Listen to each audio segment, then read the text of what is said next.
जय जगन्नाथ पिलामने आज पिलामने आम पाठ पढ़ा सप्तम श्रेणी गणित प्रकाश बहिर प्रथम अध्याय आम चारिपटे थिबा बड़ संख्या। पिलामने यही अध्यायर अन्य वीडियो जो देखिए चाहूँ ताले चैनल को सब्सक्राइब और लाइक करने को जमा भी भूलबनी। चलते पिलामने एबे आम आरंभ करवा 1.1 1 लक्ष प्रकार विहन। पिलामने रामनाथ आम राज्यर बरगड़ अंचल जड़े चाषी से जमी धान विहन किणवा को नियमित भाव बजार को जाते। एकदा से बजार को जाइଥିବା समय राजू और सुरभि धान विहन संबंध में कथा होता शुणिले। राजू कहला पूर्व काल आम देश में प्राय 1 लक्ष किस्म धान थिला। चाषी मैंने विभिन्न किस्म विहन को साइज रखुते और ताकू व्यवहार कर धान चाष करते। वर्तमान किंतु आम पाखे हाथ गणती केतोटी किस्म धान विहन अच्छी। पुणी चाषी मानक बजार को आसी विहन किणवा पड़ुछि। सुरभि कहला आम घर निकट एक विहन संग्रहालय अच्छी। ए पर्यंत से माने विभिन्न स्थान प्राय 100 रु अधिक स्वदेशी किस्म धान संग्रह कले। तुम्हें सेठार धान विहन किपर। तुम्हें पूर्वर लक्ष्य शब्द सहित पिला परिचित अच्छ। तुम्हें जानिछ कि 1 लक्ष केते बड़ संख्या। चलो आम ए जानिबा। रामनाथ यही घटना को तांको झील नमिता और पुओ रमेश को जणाइले। आम देश में प्राय 1 लक्ष किस्म धान थिबा जानी रमेश आश्चर्य होगला। से विस्मित होई कहला 1 लक्ष ए पर्यंत मु मात्र 3-4 प्रकार धानर नाम जानी। जदि प्रत्येक दिन आम गोटे नुआ प्रकार धानर चाउल खाइबा तेबे 100 वर्षर जीवन काल भितर आम समस्त प्रकार चाउलर स्वाद जानीपर कि? तुम मैंने कौन भावुच पिला माने अनुमान कर। किंतु 1 लक्ष केते संरचना को लक्ष्य करी तले दिया जाइथा कोठरी गुड़ी को पूरण कर।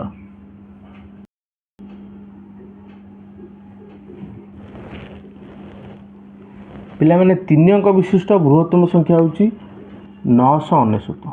सेतरे जदि आम 1 मिसेबा 4 अंक विशिष्ट क्षुद्र संख्या 1000 बा 1000 पाइबा। सेमती 4 अंक विशिष्ट बृहत्तम संख्या होची 9999 बा 4टी 9 को आम इंग्लिश रे 9999 कहबा। से जदि आम 1 मिसेबा ताले 5 अंक विशिष्ट क्षुद्रतम संख्या 10,000 पाइबा। सेमती 5 अंक विशिष्ट बृहत्तम संख्या आम केते पाइबा 9 युक्त 9999।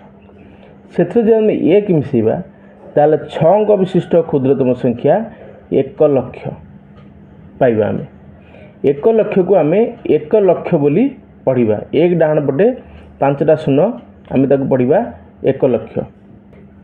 एबे देखो पिला माने 69,995 रे 1 मिसेले बा परवर्ती संख्या आम पाइबा 69,996। सेत्रे पुणी 1 मिसेले बा परवर्ती संख्या पाइबा आम 69,997। से 1 मिसेले बा परवर्ती संख्या पाइबा आम 69,998। सही परि आम लिखि चलले आम पाइबा 69,999। एबे आम पाइबा 1 लक्ष। एबे 1 लक्ष 1, 1 लक्ष 2, 1 लक्ष 3, 1 लक्ष 4। पिला माने नमिता और रमेश हिसाब कर देखिले जदि से माने दिन को गोटे प्रकार चाउल खाती तेबे 100 वर्ष रे 1 लक्ष प्रकार चाउल खाई परिबे नाही। नमिता प्रस्ताव देला जदि आम दिन को 2 प्रकार चाउल खाइबा तेबे कौन 100 वर्ष रे 1 लक्ष प्रकार चाउल खाई परिबा ना। जदि जड़े दिन को 3 प्रकार चाउल खाए तेबे से 100 वर्ष जीवन काल रे 1 लक्ष प्रकार चाउल खाई परिबो कि? आस निर्णय करिबा। रमेश कहला आमे जानिलु जे 1 वर्ष रे 365 दिन अच्छी। जदि आमे y वर्ष बंचिबा जीवन काल रे मोट दिन संख्या हेबो 365 गुणन y बा इंटू y। पिला माने तुम्हें y पई एक संख्या नियो। y को आमे जनकर ବୟସକୁ ଧରି ନେଇଛେ। ମନେକର ମୁଁ ଏଠି ୱାଇର ମୂଲ୍ୟ 70 ବର୍ଷ ନେଲି। 70 ବର୍ଷ ବର୍ଷକରେ 365 ଦିନ, ଅଧି ବର୍ଷକୁ ଛାଡ଼ିଦେଲେ ଆମେ ଗୋଟେ ଆନୁମାନିକ ନେଉଛେ। ମନେକର ଧରାଯାଉ ଜଣେ ଯେ 70 ବର୍ଷ ବଞ୍ଚେ, ତାମାନେ କେତେ ଦିନ ବଞ୍ଚିବ? 70 ଗୁଣନ 365 ହେଉଛି 25,550 ଦିନ। ଯେଉଁ ଲୋକଟି 70 ବର୍ଷ ବଞ୍ଚିଲା, 25,550 ଦିନ ସେ ବଞ୍ଚିଛି। ଦିନକୁ ଯଦି 3 ପ୍ରକାର ଚାଉଳ ସେ ଖାଏ, ତାହେଲେ ସେ କେତେ ପ୍ରକାର ଚାଉଳ ଖାଇପାରିବ? 25,550 ଗୁଣନ 3 ସମାନ ଆସିବ 76,650। ଦେଖ, ଜଣେ ଯଦି 70 ବର୍ଷ ବଞ୍ଚେ, ତାହେଲେ ମଧ୍ୟ ସେ 1 ଲକ୍ଷ ପ୍ରକାର ଚାଉଳ ଖାଇପାରିବ ନାହିଁ, ବା 1 ଲକ୍ଷ ପ୍ରକାର ଧାନ ସେ ଖାଇପାରିବ ନାହିଁ। କାରଣ 76,650 1 ଲକ୍ଷ ଠାରୁ କମ୍। ପିଲାମାନେ, ଆମେ ପୂର୍ବ ବର୍ଷ ପରି ବହିରେ ଆମର ଯେଉଁ ଅଭ୍ୟାସ କାର୍ଯ୍ୟ ଥାଏ, ସେଥିରେ ଲେଖା ହେଇଥାଏ ଅନୁଶୀଳନୀ 1, 2, 3, କିନ୍ତୁ ଏ ବହିରେ ଅନୁଶୀଳନୀ ନାହିଁ, ଏଥିରେ ଅଛି ନିଜେ କରି ଦେଖ। ଏହାକୁ ପିଲାମାନେ ଆମେ ଅନୁଶୀଳନୀ ବୋଲି ଧରିବା। ନା, ଏଠି ଗୋଟେ ପ୍ରଶ୍ନ ଅଛି। 2011 ଜନଗଣନା ଅନୁଯାୟୀ ବରଗଡ଼ ସହରର ଜନସଂଖ୍ୟା ପ୍ରାୟ 83,651 ଥିଲା। ଏହା 1 ଲକ୍ଷରୁ କେତେ କମ୍? ଆସ ଦେଖିବା ଯେ 1 ଲକ୍ଷରୁ ବରଗଡ଼ର ଜନସଂଖ୍ୟା ଯେତିକି ଅଛି 83,651, ତାହା କେତେ କମ୍? 1 ଲକ୍ଷ ଫେଡ଼ାଣ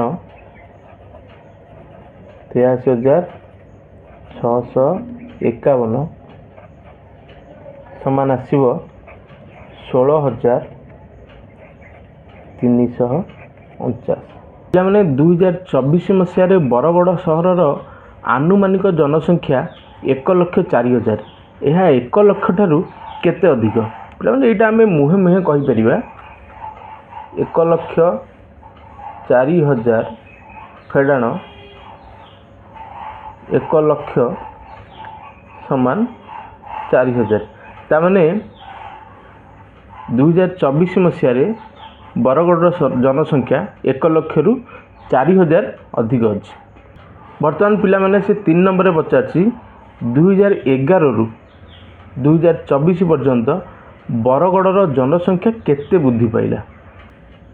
ପିଲାମାନେ, ଏହି ପ୍ରଶ୍ନର ଉତ୍ତର 2024 ମସିହାରେ ବରଗଡ଼ ସହରର ଆନୁମାନିକ ଜନସଂଖ୍ୟା 104,000ରୁ 2011 ଜନଗଣନା ଅନୁଯାୟୀ ବରଗଡ଼ ସହରର ଆନୁମାନିକ ଜନସଂଖ୍ୟା 83,651 ଫେଡ଼ିଦେଲେ ଆମେ ତା'ର ଉତ୍ତର ପାଇଯିବା।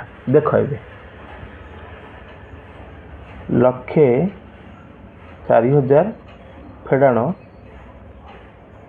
83,651, ଆମେ ଏହାର ଉତ୍ତର ପାଇବା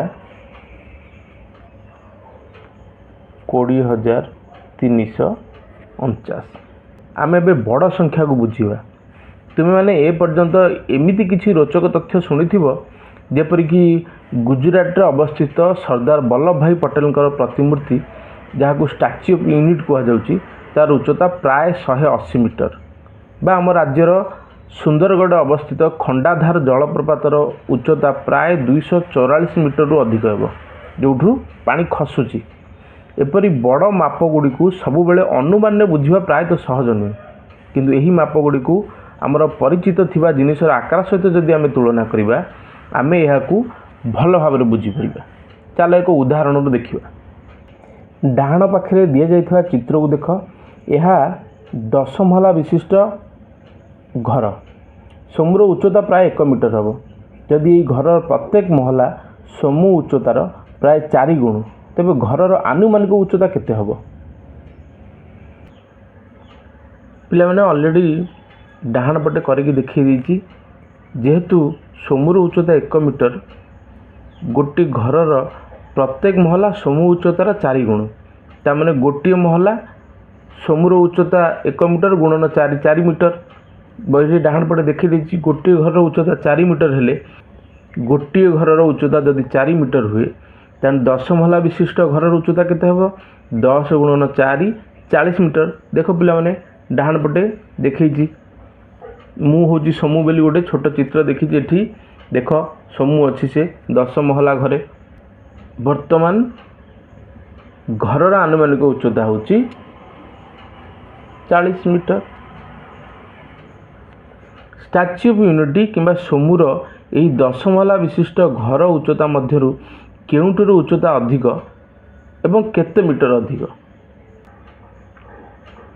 पिला माने आमे या पूर्व पढ़ीचे जे स्टैच्यू ऑफ यूनिटी उच्चता होची 180 मीटर किंतु एबे भी देखिले समूह जो घर रे रहउची से घर उच्चता 40 मीटर तामाने स्टैच्यू ऑफ यूनिटी और समूह रो घर ये दीटा भितर स्टैच्यू ऑफ यूनिटी उच्चता अधिक केते मीटर अधिक ताने पिलाना आमे देखिदेबा 180 मीटर फेडन 40 मीटर समाने 140 मीटर। एबे आमे जानि परिबा जे स्टैच्यू ऑफ यूनिटी उच्चता से घर उच्चतार पाखापाखि 4 गुण। खंडाधार जलप्रपात समूर घर उच्चता ठारू केते अधिक उच्च पिला माने एइटा मध्ये हमें पढ़ीचे जे खंडाधार जलप्रपातर उच्चता 244 मीटर एवं समूर घर 40 मीटर ताहले खंडाधार जलप्रपात समूर घर उच्चता ठारू केते अधिक उच्च हबो ताना हम एटी करके देखिदेबा 244 मीटर फेडाण 40 मीटर समाने 204 मीटर पिलान तमे एटा एई जगह लिखिबो 204 मीटर। एबे समूर घर केते महला हेले खंडाधार जलप्रपातर उच्चतार निकटतर हबो यार उत्तर जाने पे पिला माने खंडाधार जलप्रपातर उच्चता 244 मीटर हरण 4 मीटर समान भागफल 61 अर्थात समूर घर 61 महला विशिष्ट हेले खंडाधार जलप्रपातर उच्चता सहित समान हो पार। पिला माने जदि आपण मानकर किसी डाउट अच्छी ताले मते कमेंट बॉक्स रे निश्चय लिखिए। वीडियो जदि भल लगी थाए एवं यही अध्यायर अधिक वीडियो देखिए चाहूँ ताहले वीडियो को लाइक और सब्सक्राइब निश्चय करेंगे। धन्यवाद।